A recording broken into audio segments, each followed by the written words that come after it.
In my most recent video, I covered the strategy game Ants, which takes 90 to 150 minutes to play, and that's after learning the game, which takes 20 to 30 minutes of its own. There's so many moving parts in that game, it takes a while to wrap your head around how everything is interwoven together. But for this video, I'm taking the pendulum of difficulty and swinging it all the way back to the other end of the scale. We're going to talk about Bombastic, a game by Robert Hovakimian and Bitewing Games that takes about 1 minute to learn and at most 5 minutes to play. It's a two-player only game that's labeled the most explosive game of tic-tac-toe you'll ever play, which is somewhat misleading because you don't play Bombastic like tic-tac-toe. It requires different abilities to do well in this game, unlike tic-tac-toe, which doesn't require much. Couple simple rules and you're done with that game. It's not very interesting, but I understand why Bitewing is making the comparison, because you'll look at this and say, tic-tac-toe, but not sucky? Maybe I should take a look at that. Bombastic comes packaged for retail in a windowed box that you will recycle as soon as you open it up, because you won't need it again. The game comes packaged in a clamshell case that's pretty sturdy because this is part of Bitewing's travel line. Has a cloth hook on it with a carabiner inside should you care to attach it to your backpack. Or maybe you'll just swing it around by this strap, challenging people to play as you walk down the street. The game has 9 tiles in it, showing 4 X's and 4 O's, along with a bomb. X's and O's, naturally, what do you think of tic-tac-toe? You have a case you can lay out to show who is X and who is O, in case you need that. You have a deck of 9 cards. You shuffle those up, reveal 2 cards. If they have any with an alert symbol, you put it back, shuffle it into the deck. And once you mix the tiles, you're ready for play. You are trying to reveal a line with 3 of your symbols in it to win.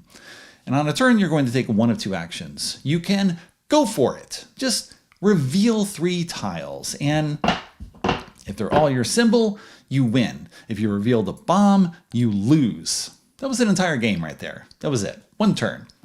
If you don't reveal 3 of your symbols or a bomb, then all you've done is reveal information to you and your opponent, which is bad because it's generally more helpful to them than it is to you, because their turn is next, right?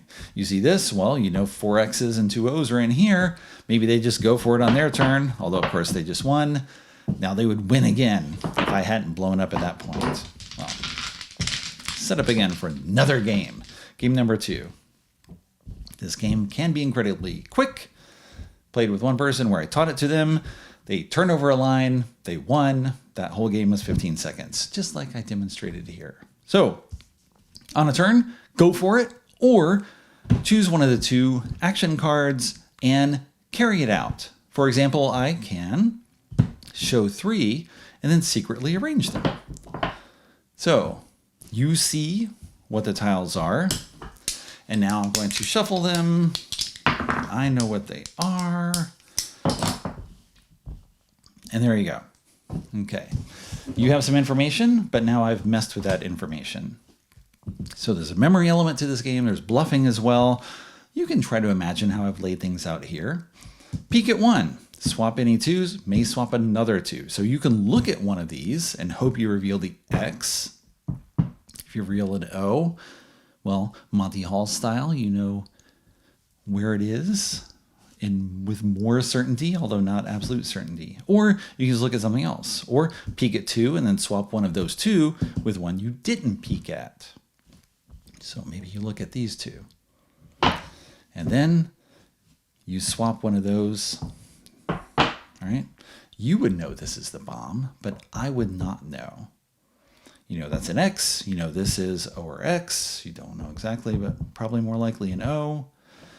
If this is an X, possibly you got a line. If this is an X, you got a line here. You know where the bomb is, so next turn, if I don't mess with anything, you can go for it. There are 2 alert cards in here, and they give you an additional way to win or lose. So this one is just like the regular action, go for it. flip over 3 tiles, but you get to peek at something first. I don't know much about what's here. I know there's 2 O's and an X, or at least there used to be. So maybe I want to peek at 1. I'm going to swap any 2. Let's swap with what you know. And I want to swap another 2. Okay. And we continue. So, peek at as many as you want. You know where the bomb is because you put it here and then I switched it here. Assuming you're remembering things okay, you know that you could look at every single tile here other than the center. Do you want to give me that information that you know where the bomb is? Or do you just look at this? Okay. And you leave it a little mysterious. Put that back. And we keep taking turns this way until one of us goes for it and wins or loses. Or you carry out one of these cards that lets you do the same. So in addition to this card, well, we've got this. Peek at 2 may swap them. All right. Peek at 2 may show 1 to peek at another. If you look at something that I've already seen, right? You look at these 2, I've already looked at one of them. Well, you show me the one that I already know. Gives no information to me. You get more information. Peek at 3. Okay, then I shuffle them. I don't know what they are, but now you don't know where they are either. And this is the other alert card. Show 3 tiles in an L shape. So most of the game, you're focused on lines. You're looking for a column, a row, a diagonal line. It's going to have 3 of your symbol. And then this card mixes things up. One of the 9 cards. Show 3 tiles in an L shape. And if they're yours, you win. So you could show these 3, right? These 3, whatever you want to choose. And if you've been paying attention, maybe you know where that L is right now. I don't, because I've been showing things at random and talking a lot, and it's hard to remember everything as you're talking all the time. Your opponent might get upset if you were talking all the time. Maybe I'd say, fine, I'll just do this. I think you're close to winning. Well, nope, I lost the game. All right, that's it. Oh, wow. I was never pulling an L shape out of that and winning. That's the whole game. Turn over a tile, take an action, put that card underneath, turn over a new card, or go for it. And you keep doing that until someone wins. There's an overview of Bombastic, which I played 7 times on a review copy from Bitewing Games, with one of those games lasting 15 seconds, as I mentioned, and probably all of them lasting no more than 10 or 15 minutes.